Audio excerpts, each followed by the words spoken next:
રાજ્ય ચૂંટણી પંચ દ્વારા સ્થાનિક સ્વરાજ્યની ચૂંટણીઓની ઘોષણા થઈ છે।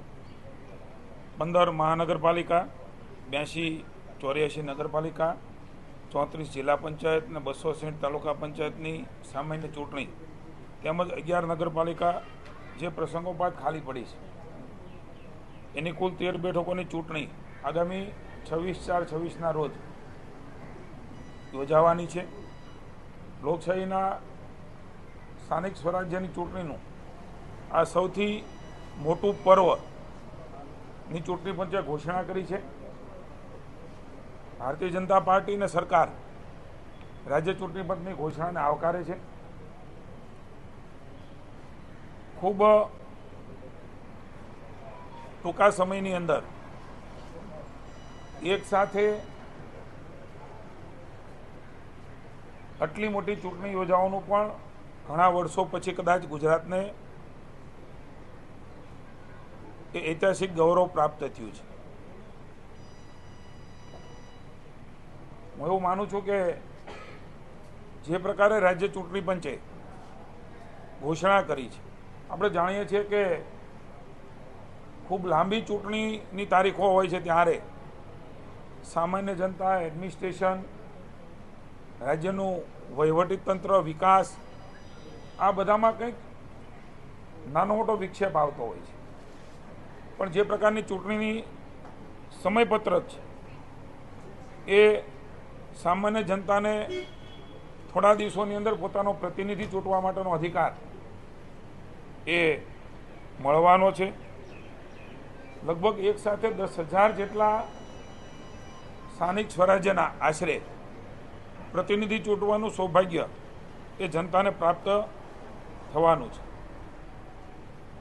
પુનઃ એકવાર હું રાજ્ય ચૂંટણી પંચની આ ઘોષણાને આવકારું છું અને અભિનંદન પણ આપું છું રાજ્યની જનતાને। આવો સૌ સાથે મળીને લોકશાહીનું સૌથી મોટું પર્વ એ ચૂંટણી હોય છે ત્યારે સૌથી વધારે મતદાન કરીને આપણો જનપ્રતિનિધિ આપણા વિસ્તારની નગરપાલિકા કે ગ્રામ્ય જીવન હોય તો જિલ્લા પંચાયત, તાલુકા પંચાયત હોય, આ બધાની અંદર વિકાસની દિશાની અંદર કામ કરતા પ્રતિનિધિઓને આપણે સૌ આ લોકશાહીના પર્વના ભાગીદાર બનીને ચૂંટીને મોકલીએ।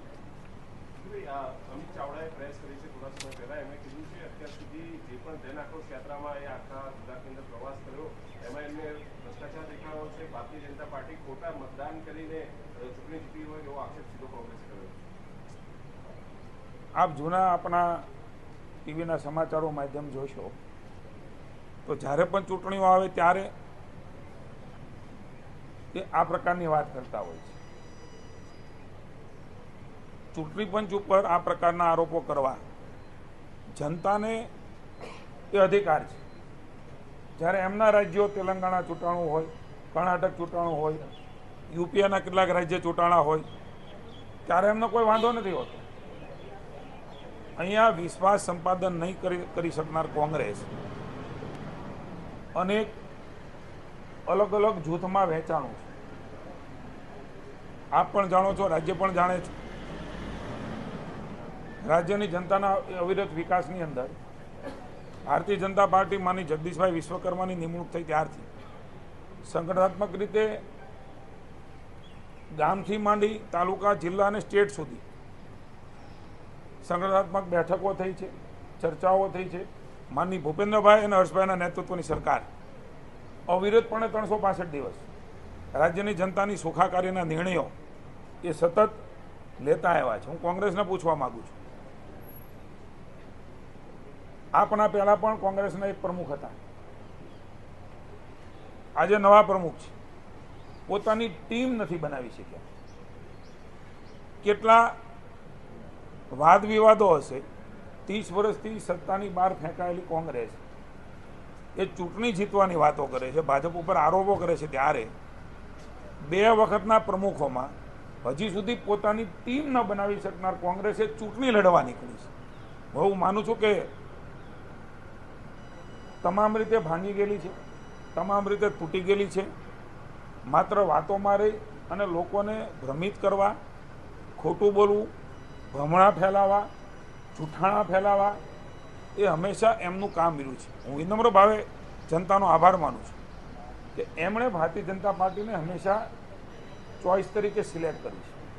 કારણ કે રાજ્યની સુખાકારી માટે આથી 20-25 વર્ષ પહેલાંનું પોતાનું ગામ, નગર, મહાનગર અને આજનું ગામ, મહાનગર અને તાલુકો એ સૌને ઉડીને આંખે વળગે એવું છે. એટલે અગાઉ ઘણી વખત મેં કહ્યું છે કે વલખા મારતી કોંગ્રેસ એ માછલી જેમ તરફડે એમ સત્તા માટે તરફડે છે. હું એવું માનું છું કે કોંગ્રેસે આ વાત કરીને પોતાની હાર સ્વીકારી લીધી છે. એટલે ઠીકરું ફોડવા માટે થઈને ભાજપ માટે વાત કરે છે ને કે આવી કોઈ વાત ચૂંટણીના સમયમાં કરે.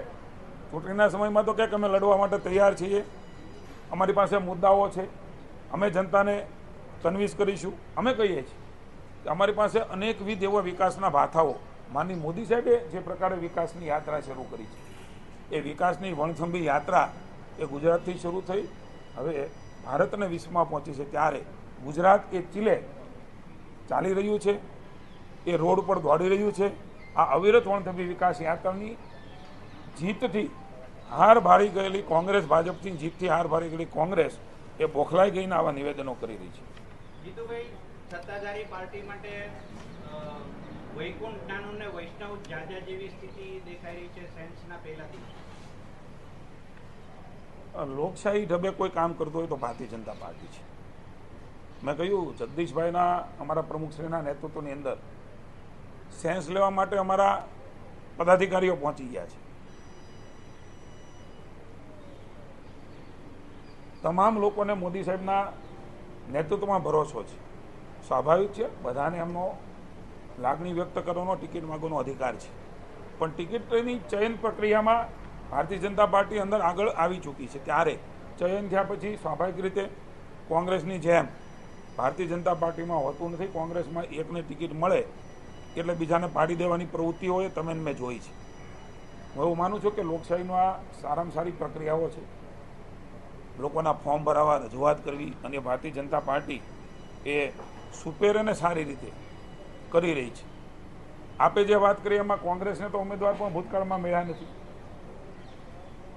બિનહરીફો ચૂંટણીઓ સ્થાનિક સ્વરાજ્યની થઈ છે.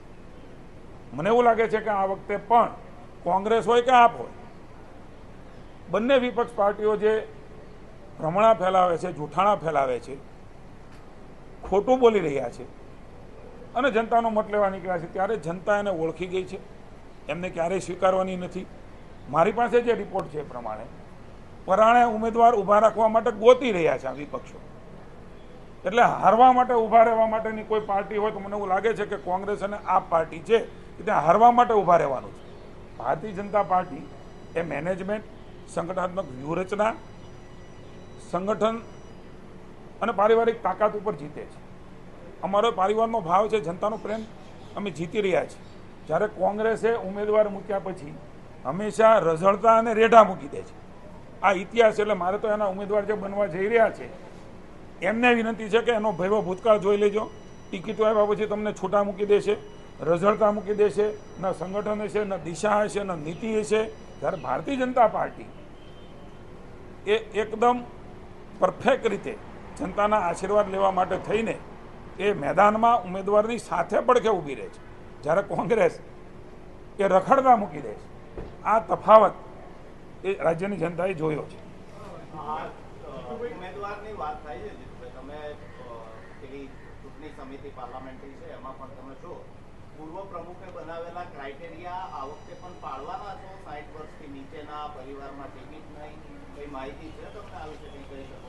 ચૂંટણી સમિતિની બેઠક અને માનનીય પ્રદેશ અધ્યક્ષશ્રી અને માનનીય મુખ્યમંત્રી શ્રી ભૂપેન્દ્રભાઈ દ્વારા અને ચૂંટણી સમિતિમાં વિચાર વિમર્શ કર્યા પછી આ બધા નિર્ણયો થતા હોય છે. માનનીય જગદીશભાઈ ના નેતૃત્વની અંદર, એટલે એના અધ્યક્ષસ્થાને માનનીય ભૂપેન્દ્રભાઈ અને નાયબ મુખ્યમંત્રી ભાઈ હર્ષભાઈના વિશેષ ઉપસ્થિતિમાં ચૂંટણી સમિતિ એ સતત મળતી હોય છે. આજે પણ મુખ્યમંત્રીશ્રીના નિવાસ સ્થાને આ ચૂંટણી સમિતિ મળવાની છે. આગામી દિવસોમાં ચૂંટણી વ્યૂહરચના, ઉમેદવારની ચયન પ્રક્રિયા, આ બધાની ચર્ચાઓ થયા પછી ભારતીય જનતા પાર્ટી એ જે નક્કી કરશે એ પ્રમાણેની વાત એ આપના સમક્ષ પાર્ટી દ્વારા મુકાશે. પણ હું પુનઃ એકવાર ચૂંટણી પંચની આ જાહેરાતને આવકારું છું અને અમને જનતા ઉપર સંપૂર્ણ વિશ્વાસ છે.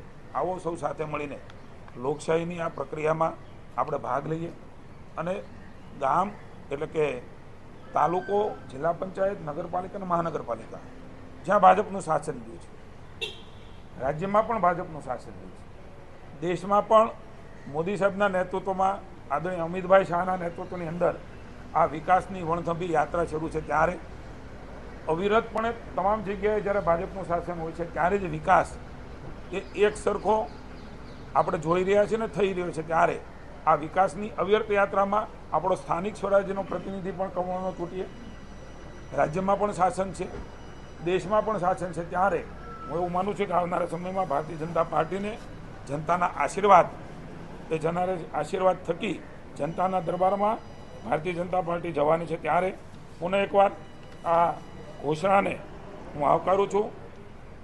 કમળ ખીલશે અને વિકાસ જીતવાનો છે. અમારા મન જનતાનો વિકાસ એ સર્વોપરી છે.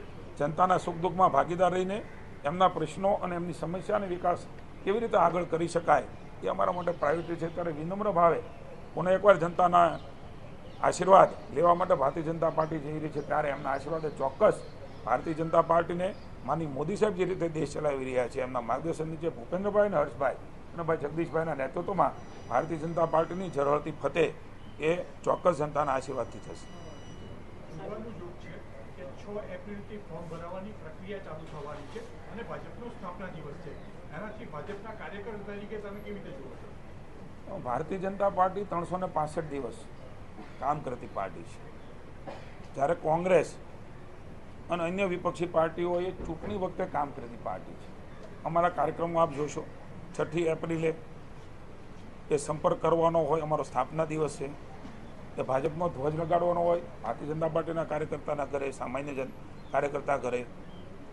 આપણે સૌ જાણીએ છીએ 15મી ઓગસ્ટે ઘરે ઘરે રાષ્ટ્રીયતાના સંદેશ સાથે ધ્વજ લગાડવાનો હોય. આ કોઈ ચૂંટણીનું કામ નથી. માની મોદી સાહેબ આવે, માની અમિતભાઈ શાહ સાહેબ આવે, માની ભૂપેન્દ્રભાઈ જિલ્લામાં જાય, હર્ષભાઈ જાય, મંત્રીમંડળ જાય, જગદીશભાઈ પ્રવાસ કરે. અમારે મન લોકોની વચ્ચે રહેવા માટે ભારતીય જનતા પાર્ટીએ સતત હોય છે. ત્યારે અમને સંપૂર્ણ શ્રદ્ધા છે. 6 એપ્રિલ અમારો સ્થાપના દિવસે યોગાનો સારી વાત છે.